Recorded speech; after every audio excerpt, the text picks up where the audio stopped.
शुरुआत में ही हमने कहा कि जिसकी सत्ता उसकी लाठी वाली सोच से खबरदार करेंगे।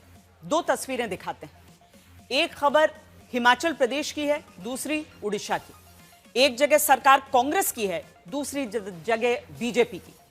समानता जानते हैं क्या है? समानता है सत्ता हासिल होने पर कानून को अपने हिसाब से चलाने, तोड़ने, मरोड़ने की। हिमाचल में मंत्री ने एनएचएआई के अफसर को बेरहमी से पीटा है।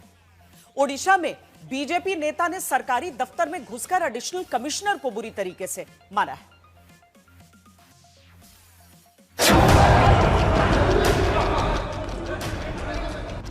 खींचते हुए, मारते हुए,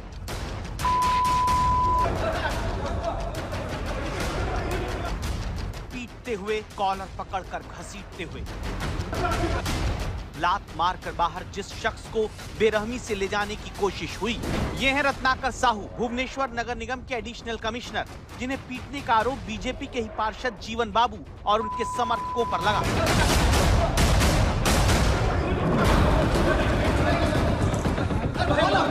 दावा है ओडिशा के भुवनेश्वर नगर निगम सोमवार को जन सुनवाई करते एडिशनल कमिश्नर रत्नाकर साहू को अचानक 7-8 लोग बुरी तरह मारते हुए खींचने लगते हैं।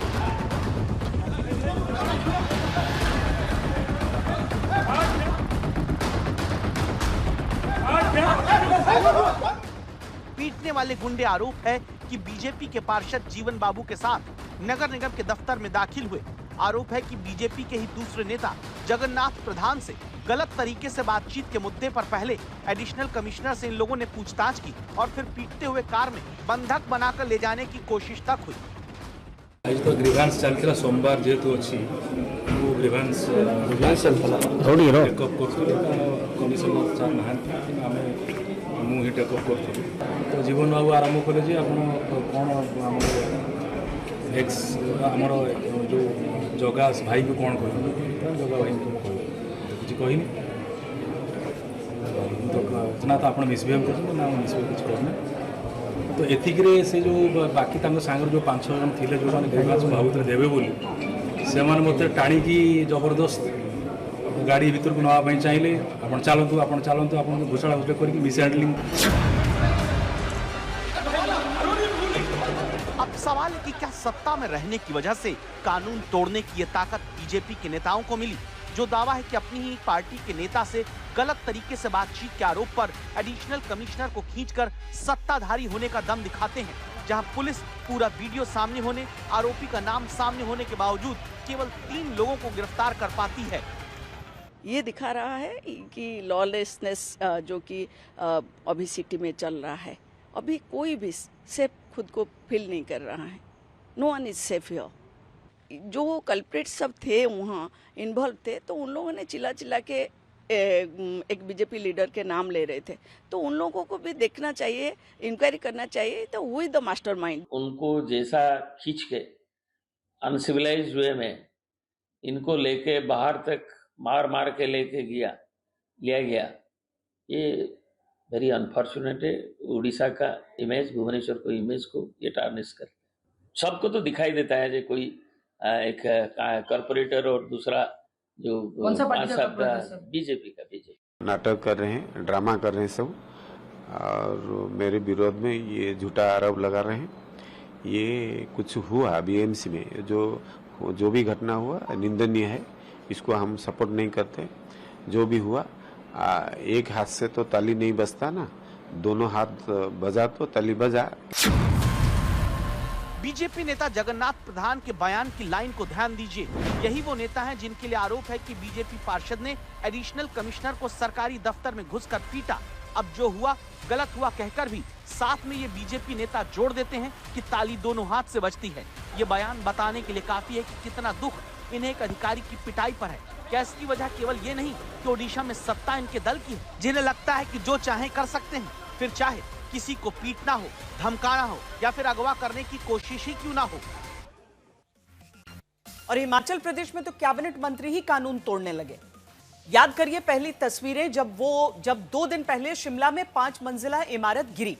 इस इमारत के गिरने के बाद यहां घटना स्थल पर कैबिनेट मंत्री अनिरुद्ध सिंह पहुंचते हैं, जो फिर एनएचएआई के अधिकारी अचल जिंदल को बुलवाते हैं।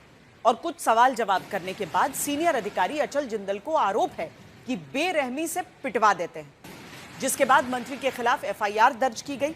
इस मामले में केंद्रीय मंत्री नितिन गडकरी ने मुख्यमंत्री को फोन करके कार्रवाई की मांग की है।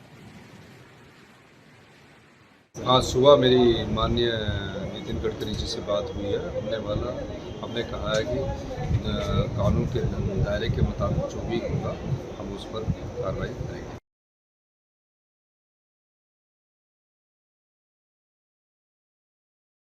हिमाचल प्रदेश के एक मंत्री ने जिस प्रकार से काम पर कार्य करने वाले एनएचआई के अधिकारी को कमरे में अंदर बंद करके उंगली मार करके दिया है, इसकी हम निंदा करते हैं।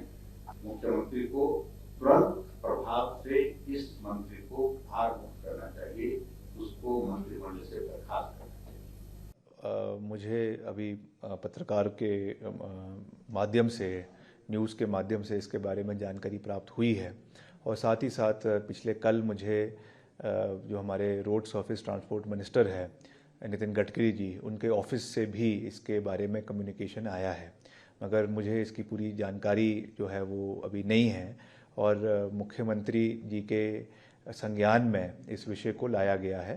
तो जो भी इसमें कार्रवाई करनी है या जैसे भी इस पे आगे बढ़ना है, वो कार्य जो है वो मुख्यमंत्री जी इसका संज्ञान लेंगे। देखिए, देवभूमि का इससे बड़ा दुर्भाग्य क्या होगा, जहां के एक मंत्री का नाम एफआईआर में आए, कंप्लेंट में आए और ये कहा जाए कि national highway authority of India के अधिकारियों को कमरे में बंद करके उनके सिर फोड़ने का काम किया जाए। आखिरकार हिमाचल प्रदेश में सरकार है या नहीं है? और सरकार है तो सरकार के मंत्री किस काम पे लगे?